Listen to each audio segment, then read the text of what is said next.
We have introduced, it is actually what we have done, the vicar and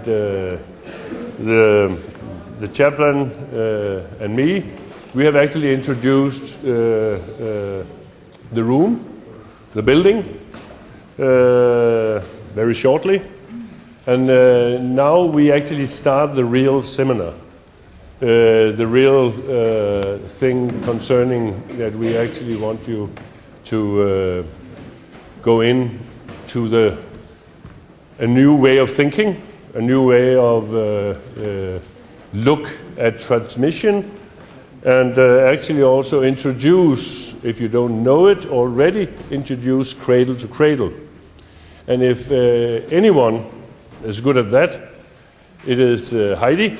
She is actually a specialist, I will call it, and so she will actually now start the introduction of Cradle to Cradle.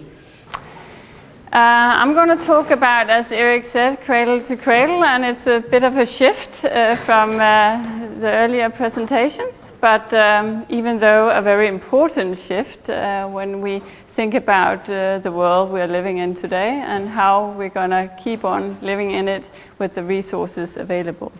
But first, some of you might not know me, so just I would like to introduce myself shortly.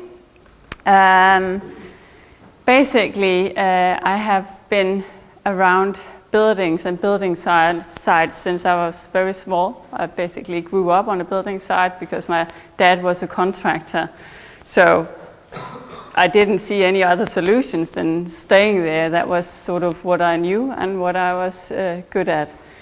So later on, I became an architect, and I've been working in architectural offices for about 15 years and have been lecturing for about 5-6 years.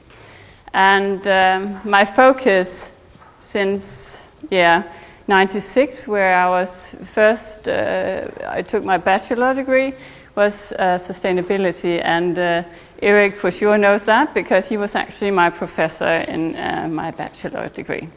So it's sort of always been something that I have been very focused on and engaged in. Times have not been always very interested in ecological architecture or sustainability. There's been a long period of my career where it was sort of very wrong or very abandoned to actually say those words or practice it because nobody was really listening. But I definitely feel today that there's people are really hearing what we're talking about when we talk about sustainability. There's a larger interest. But even though there's interest, there's still a lot of distance from thoughts and how to do things right to actually go out and build houses that are sustainable. And what is sustainability when it comes to it? Today I'm just going to present one strategy towards sustainability, and that is Cradle to Cradle. And since I got some extra time, I'm going to show a project I was a part of in Norway, a competition in the Nordic Build competition, which was a renovation competition between 5 Nordic countries. And in this particular case, Cradle to Cradle was a demand from the client and also a BREEAM certification. But I'll just focus on the Cradle to Cradle parts of this transformation. It's very different from what you're gonna go into, but maybe you can adapt some of the ideas or elements of Cradle to Cradle strategy of this building. But I'll start off with the theory and the basic Cradle to Cradle principles. I like to first of all read a small quote from Michael Braungart. Michael Braungart is one of the founders behind Cradle to Cradle, and it was developed quite some years ago. But what Michael says is that human beings, I just have to pull this up a little bit, otherwise I can't really read it. Human beings don't have a pollution problem. They have a design problem. If humans were to devise products, tools, furniture, homes, factories, and cities more intelligently from the start, they wouldn't even need to think in terms of waste, contamination, or scarcity. Good design would allow for abundance, endless reuse, and pleasure. And I definitely believe this is where we start when we are here and we are designing buildings. We have to do it the right way from the beginning. Well, for the past 100 years since the industrialization, we have been using a linear model, take, make, waste. That's sort of how we use products and we use our resources. So it's a take, make, waste pattern, and in terms of volume, we are actually using about 65 billion ton of raw materials every year entered into the economical system, and it's going to grow in the next coming years for about 82 billion tons. So we definitely have an issue with all the resources we are using, and as long we are take, make, wasting, and we are not recycling or upcycling the material we are using or the products we are consuming, we keep on creating a problem to ourselves. And now I don't even dare to click, but it worked. And in 2012, the Ellen MacArthur Foundation was launched, and this was a concept called Towards the Circular Economy. And I'm gonna play a small YouTube clip from this lady who sailed around the world, and I'm quite impressive by the whole circular economy she has raised, or the focus on circular economy. And I was thinking about telling the story myself, but I actually think she does it so well in 5 minutes, so I'll just even try to challenge the computer even more by playing this YouTube clip. Her time was 71 days, 14 hours, 33 minutes and 18 seconds.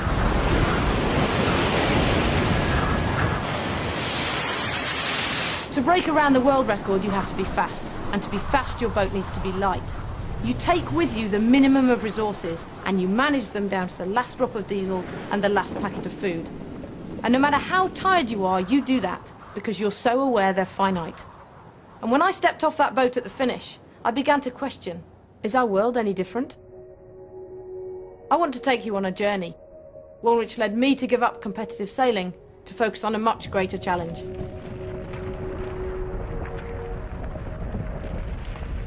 Life on Earth has existed for over 4 billion years, in which time it has continually adapted and evolved to perfect itself, always within a basic framework. Materials endlessly cycled, energy was provided by the sun, and all life was made to be made again. Mankind appeared only 200,000 years ago, became civilized 20,000 years ago. Only a few hundred years ago we began to use fossil fuels, a blip in time, the industrial age. We started to mine stuff out of the ground, and we found oil. Each barrel provided the same energy as one man working every day for a decade. Today you can buy that barrel for the same price as a pair of jeans. So is it a surprise then that we used this to move, build homes, schools, cities, make stuff and communicate, live better lives? This new energy allowed us to pump more water, produce more food, enabling our population to increase. It quite literally changed the world. Fishing villages were transformed into megacities in just 50 years. But how long can this carry on? As a child, I never questioned it. No one ever hinted to me at school that this might change. I wanted to find out more about the reality of our situation. And 4 years ago, I started reading, learning and listening. What I found out staggered me. What you see here is a 1,000,000-ton mountain of coal. How long do you think it could power the UK for? Answer?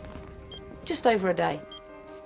Perhaps it was facts like this that made me realise life on land was not so different from life at sea. The same applied to anything finite. Water, copper, phosphorus, down to the indium in the screen of the phone in your pocket. The word finite now had a different meaning to me. We spend a lot of money and effort taking stuff out of the ground, making something from it, and then we throw it away. But actually, where is a way?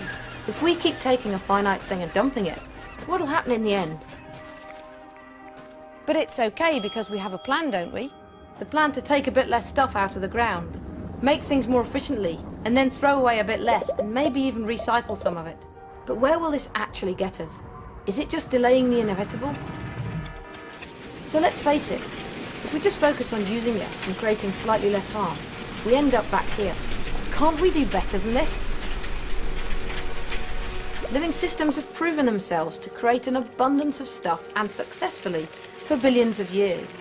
It looks almost like now we're trying to function outside the rules, like our operating system's broken. We're trying to impose a linear system on a circular world. So is there something that we can learn from these living systems? Something that might provide an insight into how we can rethink the future? There is. And that's something that companies, and in fact whole countries like China and Holland, are beginning to use. Their aspiration is to get to a system that works long term, a circular economy. Energy in living systems comes from the sun. In our rethought world, we see this in the form of renewable energy, sources that last. Diversity brings resilience. Living systems benefit from a range of many different organisms and scales. They balance efficiency with effectiveness to survive external shocks. Some modern companies use this concept to model infrastructure, ensuring that they're not reliant on one supplier, one resource, one type of energy. They collaborate and adapt. It works for communities too.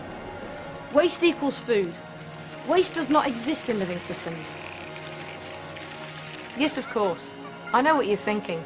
Worms don't have iPhones and whales don't drive cars.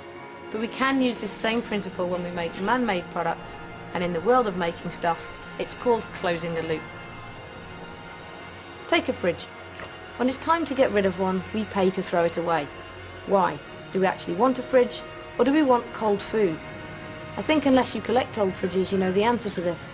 In the future, there'll be more people in the world. Materials will be more expensive, and so will energy. Perhaps in the future, the company owns the precious materials in our fridge, and the fridge is now made to be made again. When its useful life is complete, it goes back to its maker for its next life. The valuable materials are maintained. Now comes the clever bit, where we start to weave together these insights and rethink the future. Imagine an electric car. Slow, boring, expensive and impractical. Now think back to how long ago it was that you couldn't watch a video on your phone. And then imagine the endless possibilities of the future. Imagine innovation, development, and that an electric motor has half the energy loss of a petrol or diesel vehicle. We need half the energy to power it from the start, making it more powerful, faster, and more fun to drive. Imagine that we make it lighter, using polymers that are made to be used again and eliminate waste. Imagine to make it cheaper. The maker owns the battery, and we have battery stations rather than petrol stations to make the range further and further. Imagine we connect our car to our house, which is linked to the national grid. Houses and cars then act as capacitors, so during ad breaks when the nation turns on its kettles, we can avoid firing up a power station. So if we can work towards a system where stuff is made to be made again, where we use renewable energy to make and move things, and we celebrate diversity, can we not rethink and redesign the future? A future that can actually build capital, not just eke things out a bit longer. Switch to using things, not using things up. It's not just about technology, but creativity, and about how we can learn from a model that's been tried and tested for billions of years. We have a window of opportunity to make this transition, and it's up to us to take the first step. Assume nothing. Question everything. Rethink the future.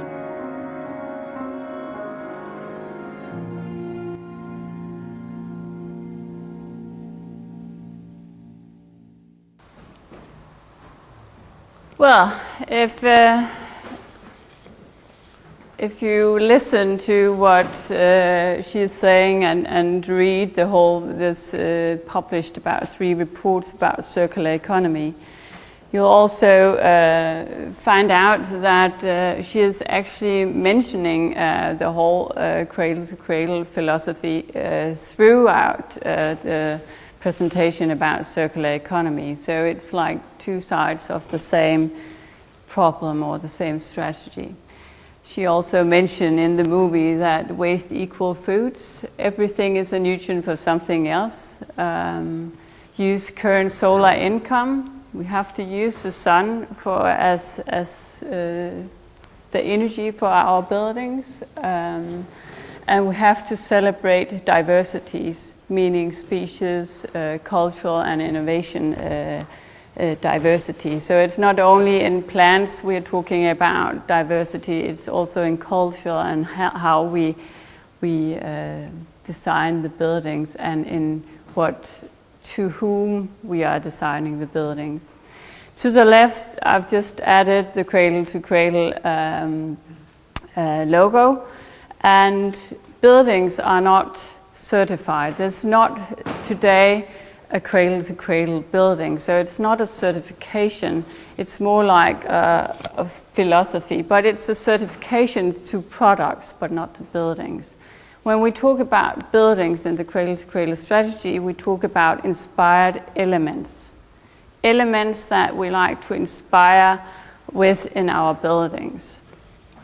So when you see the logo of Cradle to Cradle, it's meant on products. And there is several products today that are certified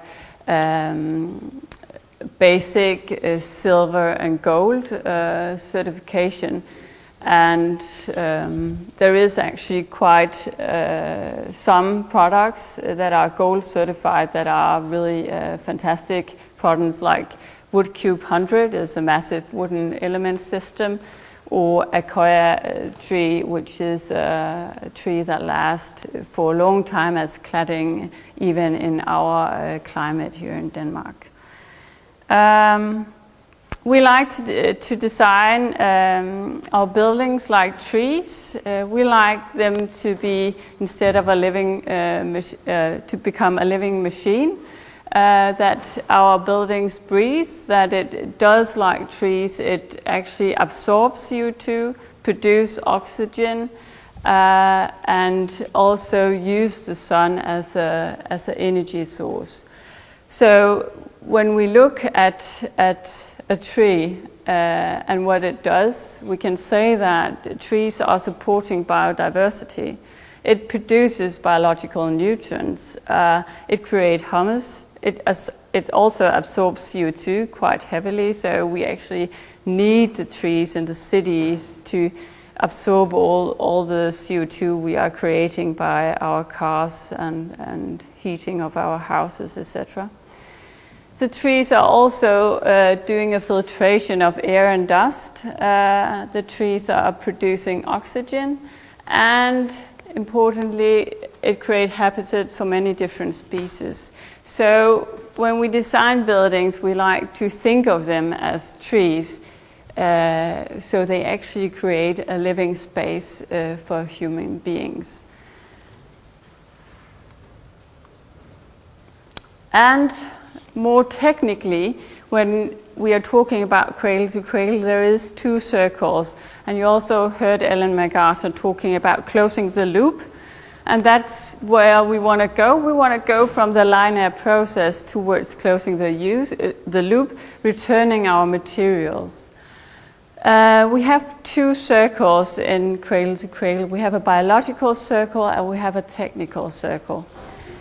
Sometimes these circles might be mixed, but it always creates a challenge when you have products mixed from organic and non-organic material, because it becomes really hard to separate them in the end.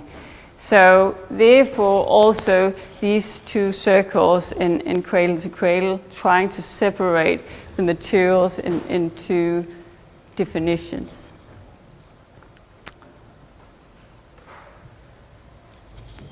There is three layers of cradle to cradle. There's the philosophy, there's the principles, and there's tools for innovation.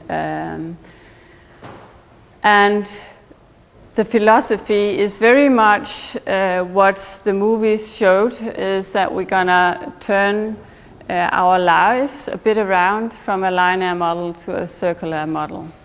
And the principles is only the three principles as I mentioned before, but we're going to go a little bit deeper down to how we define that, because when we design buildings, it might seem a little bit diffuse to talk about waste equal foods.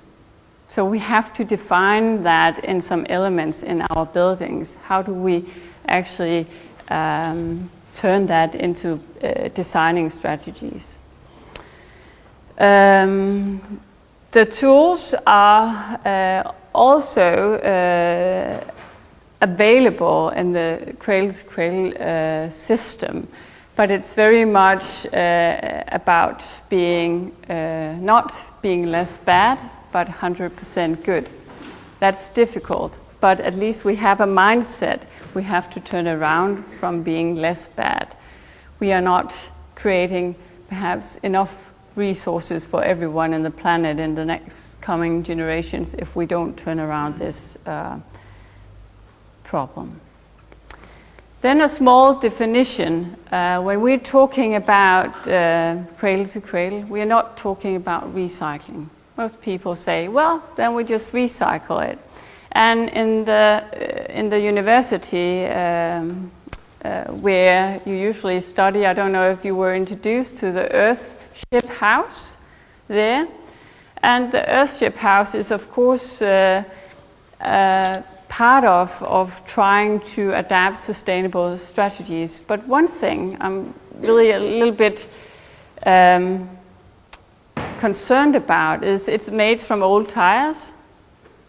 So are we changing anything? Because we are really using the tires for about perhaps 10 years, 15 years, and what then? We are not changing anything. We're just delaying the waste problem, right? So in these Earthship houses, it might be better to actually take the decks, the tires, and get them back to the company who makes tires, so they actually get a strategy for turning old tires into new tires. Then we are actually closing the loop. We are not closing the loop by creating an Earthship house, in my interpretation. Recycling is cradle to grave. That's a linear model. We are not closing the loop. Recycling is downcycling. We're just extending the lifetime span of the resources. Downcycling is poor quality, and poor quality is poor products. So one of the aims in Cradle to Cradle is to aim for quality in our products so we can keep reusing them. And why use Cradle to Cradle in buildings? I think actually the why is answered by the movie and the whole situation we have globally. So I'll not go further into that, but I'd like to focus on what's behind the Cradle to Cradle strategy. The Cradle to Cradle strategy is also built on economic, social, and ecological values, as many other sustainable strategies. Here we, though, focus very much on materials, energy, and life. And the other part of the Cradle to Cradle is designing for deconstruction. Because if we don't design our buildings so they can be disassembled again, then we're not really, again, closing the loop. That's the challenge we have, especially in buildings, because the buildings are typical of perhaps 4,000, 8,000 different products going into our buildings. And not only the design for disassembly is important, it is important to look at what are we talking about and how long does the different systems in our buildings last. if we look at ventilation systems, service installations, etc., they usually only have a lifetime span of 5 to 10 years. So you definitely want to think those elements into your buildings with a flexibility that you are able to change them in 5 years. Otherwise, you have to break down everything and try to install new installations. And even better if we could lease our installation systems and then the company who actually produce them takes them back for creating new ventilation systems. This is what we're aiming for in Cradle to Cradle. Other structures of the buildings have a longer lifetime span is perhaps not where we can change the focus immediately, but we definitely have to look for the short term lifetime span in buildings that have to be changed continuously. One of the things about changing materials continuously also is a positive effect. Today, we might put triple glazing in our windows, and we definitely improve the windows then. But maybe in 5 years, we'll have windows that produce energy by the sun, and you can even look through them. So if you made the windows for being changed, going back to the window company again, and then get it back with energy production, then we are continuous upgrading our buildings. So maybe in 10 years' time, this church will produce energy. Maybe we will not be able tomorrow to actually produce energy, but maybe we'll be able to lower the energy consumption. But our main goal is in a 10 or 20 years' time is actually to produce energy. So we want to design our buildings being able to adapt into the future. And I'll just skip this and actually, because I think I mentioned that just before, that we have to focus on elements since there's no such thing as a cradle-to-cradle building today. There might be small houses somewhere in the forest that actually live up to the fact that it can be reused completely and go into new products. But overall, we don't have a cradle-to-cradle building today. Therefore, we have to focus on these inspired elements. And there's 5 inspired element areas when we talk about cradle-to-cradle. One is healthy material use. And here you see a window, insulation material, and wooden cladding. And that's the most obvious in my interpretation. But of course, there's a lot of other products that are more technical products in cradle-to-cradle, like steel, aluminium, and other metals or plates that can be used. But if we're going to change how we do buildings, I think the easiest way to do it is actually to focus on the biological materials, because those ones we have available and we know how to reuse them continuously, and then they will become nutrients for something else in the end.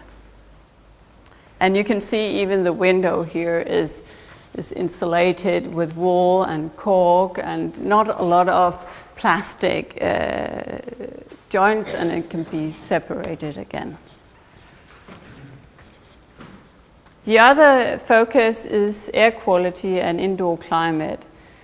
One of the things is that we are in Denmark aiming quite heavily at low energy housing, and the standards also tell us to fulfill that. But are we compromising on the indoor environment by building these really airtight buildings? We have to question ourselves this, because we are making still buildings for human beings, and we like also to have a fantastic indoor climate, because we are actually staying in our buildings for quite a long time. And I don't need to tell you about all the symptoms today within allergies, etc., that are caused by bad indoor environment. So we have to focus on the indoor environment. One of the typical elements in Cradle to Cradle is atriums, because atriums have a fantastic impact on the environment. You can use the plants for cleaning the air, reducing the noise, and even cleaning water from sewage systems, etc., in some advanced systems. You can also use the atriums to create more daylight and, of course, space for people to be in. When we look at products, we also have to consider what we are putting into our buildings. When we use wooden plates, are they with formaldehyde or any other toxicities? You know, in VIA University at the moment, they're actually rebuilding one of the blocks because of PCB, which is a material for windows that was used in the 70s, I think. And that is actually causing toxicity in the indoor climate. And they didn't know at that time. So maybe we have to question the materials that we actually put into our buildings and say, well, first of all, we definitely want to know what's in our materials before we use them. So don't use materials you don't know what's in it. We have to define the materials we're using. I think nano materials is one of the things that we are still very uncertain about, whether it's good or bad, or it's just a fantastic product that can keep everything shiny for 100 years, I don't know. But one of the things that we definitely don't know is the effect of a lot of these nanoparticles. So that's one example of being a little bit, we have to focus on whether it's really working or not. A simple material like clay has a fantastic effect on the indoor climate. It can regulate the humidity. A lot of offices today are too dry, therefore they put in plants, and maybe you get too much moisture at times.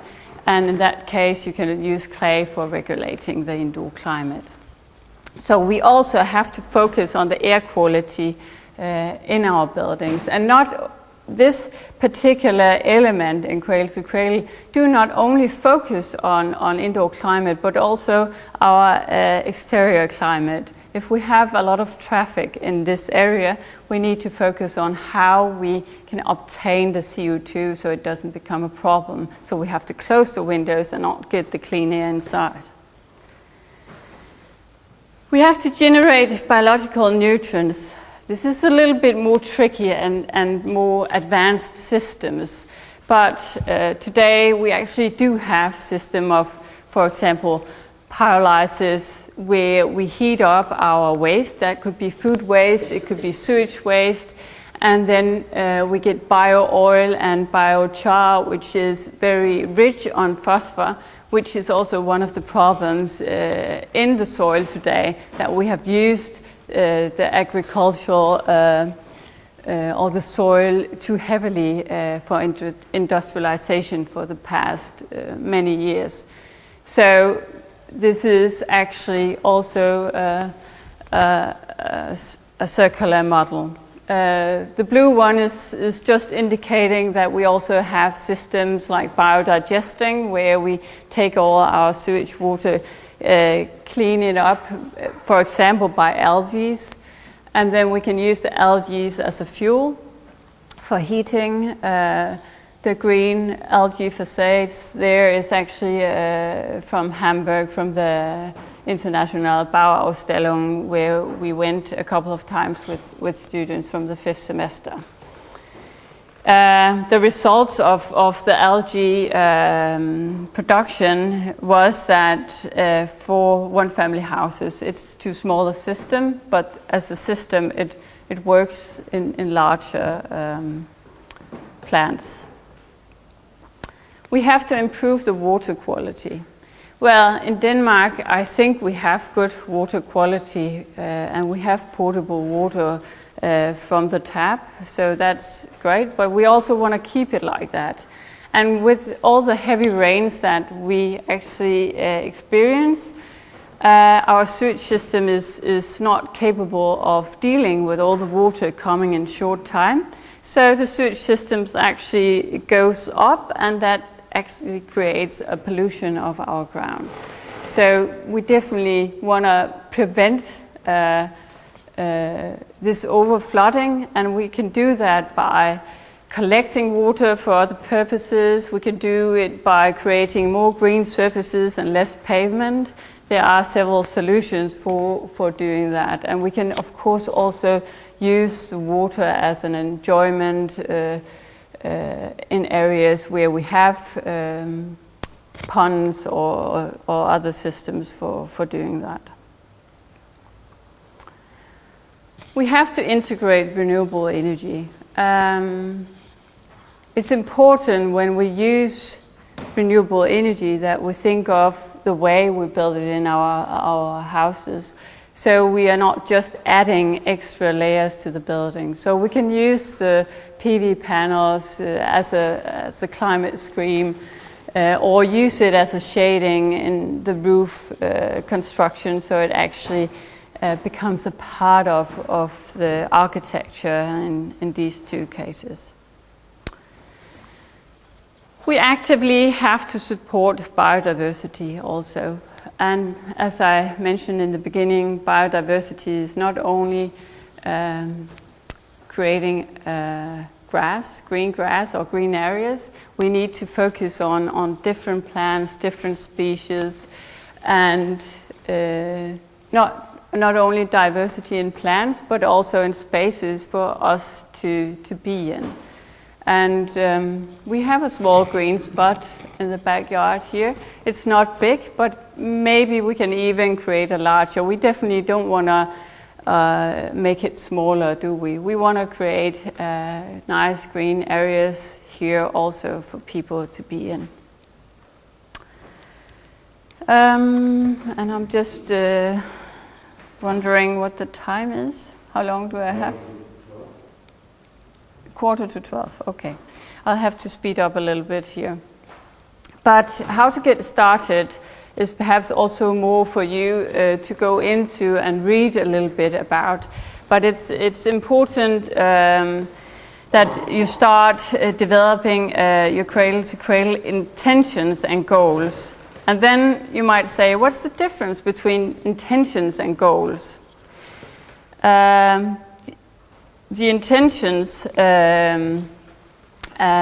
is the focus on quality.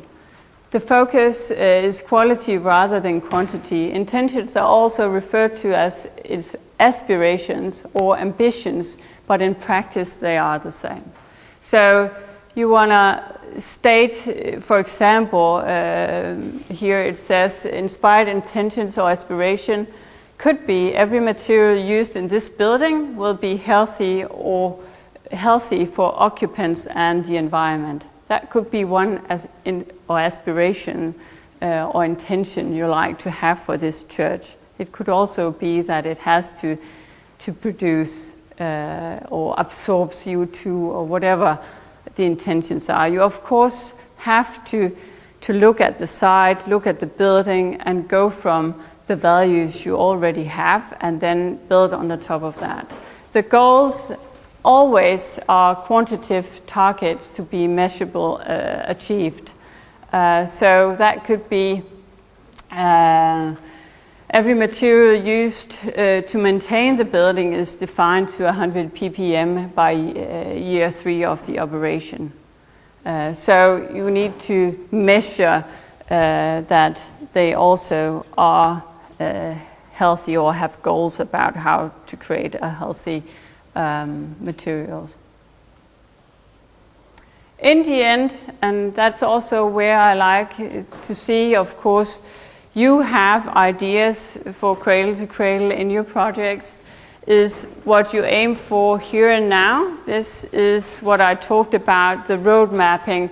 Maybe you're not able to solve all the critical aspects in this church, but you might be able to do a few things and then adapt a flexibility into the church, so your goal might be in 10 or 15 years to actually create or produce energy or what it might be. And I'll just finish off the basic of cradle-to-cradle strategies with another quote of William McDonough, who's the other part of Cradle-to-Cradle, or the other founder of Cradle-to-Cradle. He says, "The Stone Age did not end because humans ran out of stones. It ended because it was time for a rethink about how we live." And I definitely also would like, as my words to the project from here, to say this is definitely, we need to rethink the use of the church, but also from a cradle-to-cradle aspect. And then I'll just use a little bit of time on showing a project where we adapted some of these cradle-to-cradle goals. So you have a bit of an idea of what it actually means.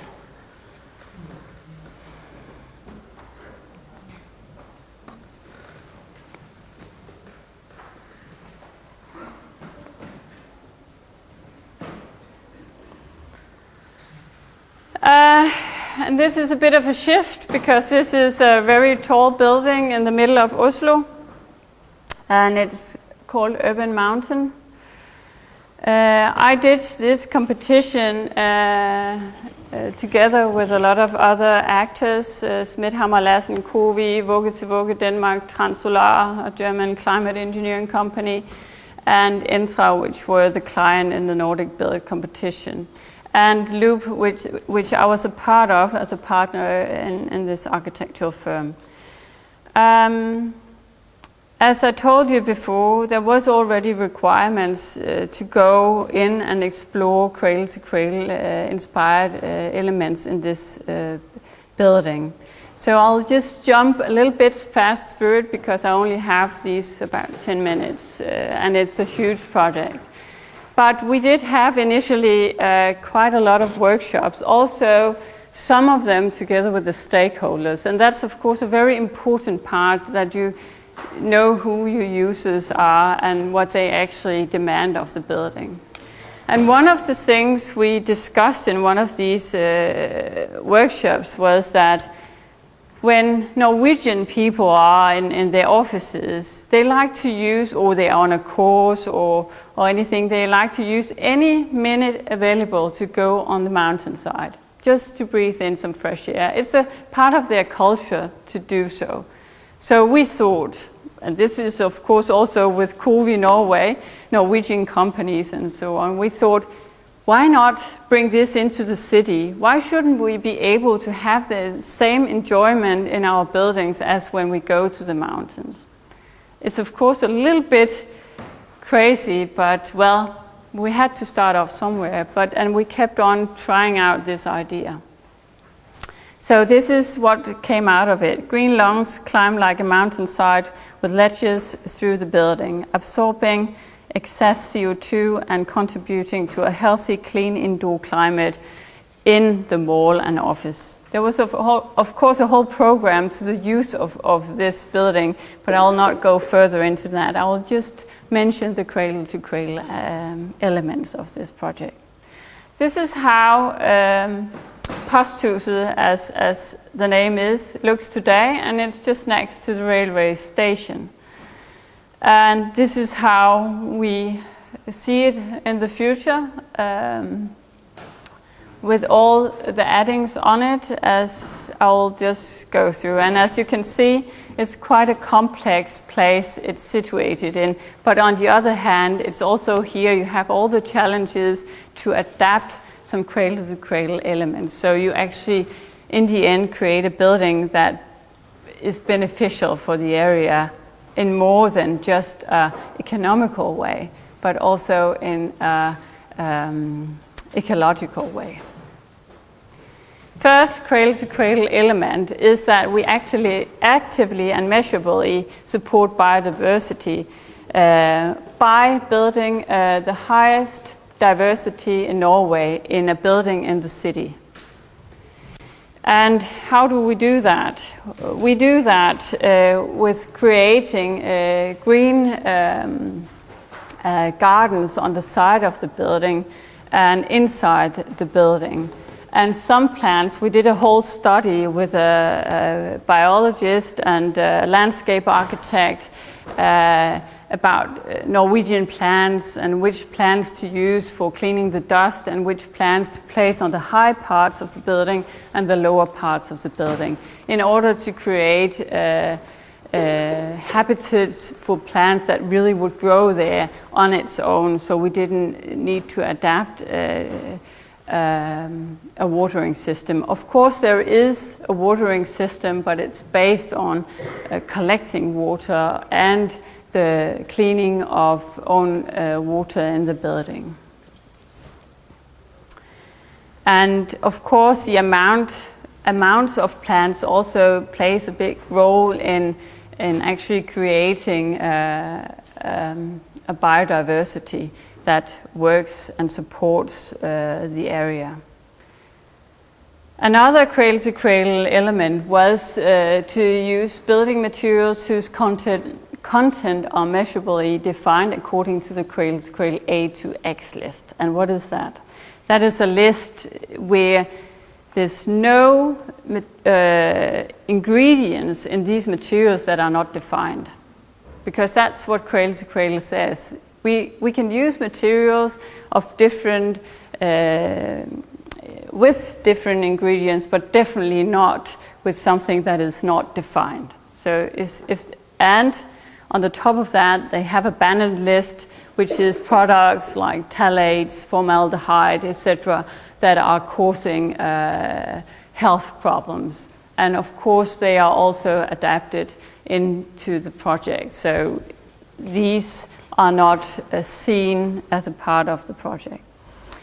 And since this is a renovation, it was obvious to focus on the materials there already. And we managed to reuse about 80% of the materials from the site. So that's also a cradle-to-cradle element you can look into. How can we reuse materials already in the building for a new purpose? One of the things is that we, as you saw on the initial picture of the house today, we have quite a lot of aluminium and glass. All the glass facades, we use them 50% approximately for internal partition walls in the office, and the other 50% goes, we were out finding collaborative partnerships within the industry. So foam glass is reusing glass 100%. So we could actually shift 50% of the glass in our windows to foam glass to create insulation materials for our green roof in the building. All the aluminium in the project was calculated, the amounts, and we are covering the new facade with a triple glazing facade. But behind that, we do have a ventilation unit, a local balanced ventilation system. And on the outside of that, the aluminium panels are reused. This is just some of the examples, but we had to go through all of the products in the building in order to actually find out a way to upcycle these products. So we are not creating a larger footprint. The fourth element was integrating measurable recycling of water and biological nutrients in the building, meaning all waste. Food waste, and in this building we had a mall. That means a lot of restaurants, a lot of consumers, meaning a lot of food waste. So we actually gained quite a lot of energy from creating a biodigester, absorbing all our food waste and sewage systems, and in that way supporting heat especially, and also a small amount of electricity for the building. I'll not go into further details of what we also reused, but the Cradle goal was to show solutions for 100% reuse of biological nutrients. And then, of course, the building design, which is an integrated part of all these cradle-to-cradle aspects. And I'll jump a little bit forward because it's quite a big house. We, first of all, of course, reduced as much as we could at the heat loss of the building, trying to pack it in a very efficient solar or climate screen, get the benefits of the sun by passive solar heating, and in the spring and autumn, because we made a triple glazing, we can preheat the air and therefore create natural ventilation in the offices, which is not very traditional in Norway in offices that you have natural ventilation. We have a solar chimney, which you can see in the back here. And the solar chimney is also trying to use the sun as a beneficial, not only for heating, but also for growing plants in the top of the house. As you probably saw on the renderings, we have a greenhouse on the top. And here we also optimize, meaning the daylight, even though that we have a triple glazing facade, is optimized, so we actually get daylight from all sides. That's also quite a beneficial situation. And in some areas where we have too much sun, we also have atriums with plants reducing or shading, so we don't get overheating during the summertime. This is just some illustrations of how the facade was built up. It was quite important to look at the smaller elements in this building. And as I just mentioned, we have the aluminium, reused aluminium parts here. And that's also with an individual or decentral ventilation system, in order to create more beneficial offices for the users. So you could get individual heating, or that's typical problem in offices, that you have overall heating, you cannot open the windows, and then everyone should be satisfied with 22 degrees or whatever it might be.